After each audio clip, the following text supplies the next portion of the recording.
Dear colleagues, members of parliaments from across Europe and the members of MIFF, I would like to begin by thanking our host for the time and effort they have put into organize this event. Especially Corina and Conrad must receive our full gratitude for their tireless work. Thank you.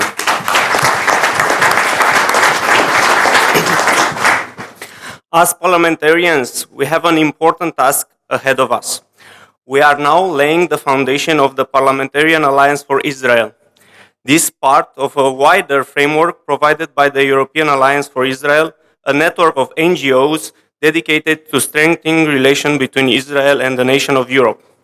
There are many avenues open for cooperation. It can only benefit our countries to have more trade with one of the strongest Mediterranean economies. We have only to gain if we have more exchanges in fields of science, technology, and culture. As the risk of terror attacks in Europe is greater than ever before, we have much to learn from a country that has been struggling with terrorism for the past 50 years.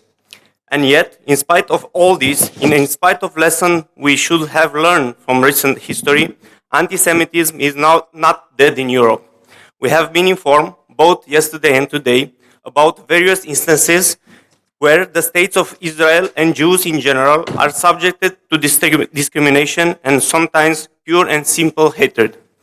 For the future, we can anticipate there will be a smear campaign against Israel. In the media and in politics, attacks against Israel will become more frequent. As decision makers, we must be in the front line, defending the principle of non-discrimination and tolerance. I believe that is our task as members of the democratically elected parliaments to support a strong democracy in the Middle East and to promote fair treatment of all states and nations.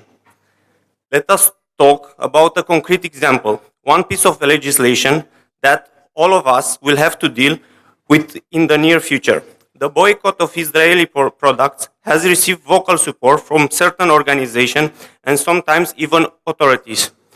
The guidelines issued by the European Commission requiring products from the West Bank to be clearly labeled as coming from the Jewish or Arab communities are an example.